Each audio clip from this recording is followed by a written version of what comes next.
here to tell us everything we want to know about it. Who's the favorite? That's really the most important thing. Novak Djokovic, big time.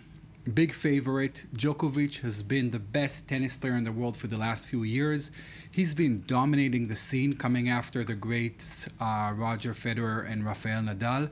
Nobody believed that Djokovic, then in the first few years of his career, he was considered to be a loser.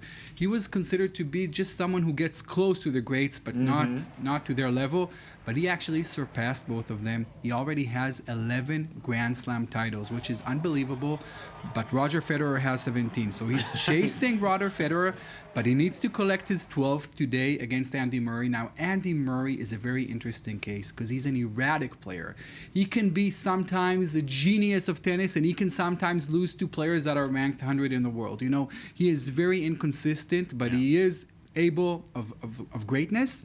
It's going to be a great match in Paris. You know, 20,000. All depends on how he woke up this morning. Yes, 20,000 people. You cannot get a ticket for less than 250 euros. You know, the most elegant crowd in the world. Everybody is in Paris to watch this great final. Yeah.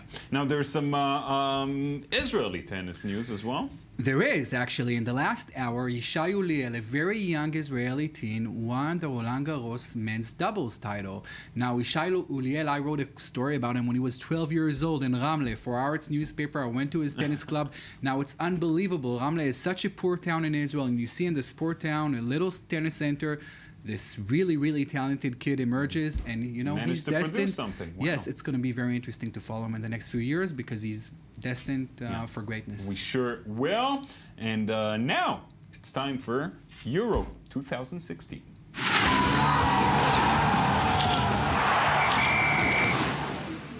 It's almost here. It is. Starting Friday, the big opening match, France against Romania. We already talked about France the last time. Let's talk now about the current champions, Spain. Spain won the last two European championships, 2012 and 2008. Yep. In between, they won the World Cup, 2010. Now we're looking at great historic dominance. You know, Spain in the past could not win those big titles, but in the last decade, really, they took over as the #1 football nation in the world, which has just been very, very interesting because the Spanish league. I mean, obviously, it's flooded with players from other countries as well. But the Spanish league is in its own league. Exactly, the Spanish league has been dominating European football in terms of titles in the Champions League and the Europa League in the last few years. But as you mentioned, we have a lot of foreign great players in the Spanish league. Let's just mention Neymar, Suarez, Messi, Ronaldo. But alongside those guys, you have some great Spanish players. You know what's interesting, Oded? That Spain has been suffering from a great financial crisis in the last 10 years. So the greatness in football came against the dour financial situation, which comes to show you that sometimes when the financial situation is not as good, actually better football emerges because, you know, it's people, it's simple people from the streets playing, really enjoying the beautiful game, and we see a lot of technical greatness from Spain. Well, and they might win it again, but I don't think it will happen. Let's not leave England out of this discussion because a lot of people don't agree on England.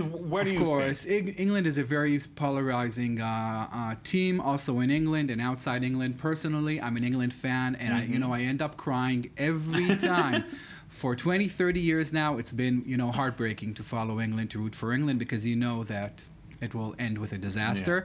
And also there, who knows, maybe they won't play Germany. England, rich country, very rich league, very good football culture, but they cannot get it together for some reason. But this year, actually, we see for the first time after many years, a lot of talent within the midfield and the strikers. So I think they have a veteran coach, Roy Hodgson, who's probably the oldest coach in the Euro. He's close to 70. Wow. I think they have a possibility now to go all the way, but let's not get our expectations high, because this is what happens in England each and every time, and it always ends with a disappointment. So if we don't expect so much, maybe it will happen. If you had to put some money England. on England, you're just going with your heart. I put my money where my heart is, not where my head. That's why I don't make money. I'll keep that in mind if I ever bet against you. I'm sure we'll talk a lot more. If you are trying to put emotions aside, Spain? I think it's England, France, or Belgium. I think Spain are not good enough this time.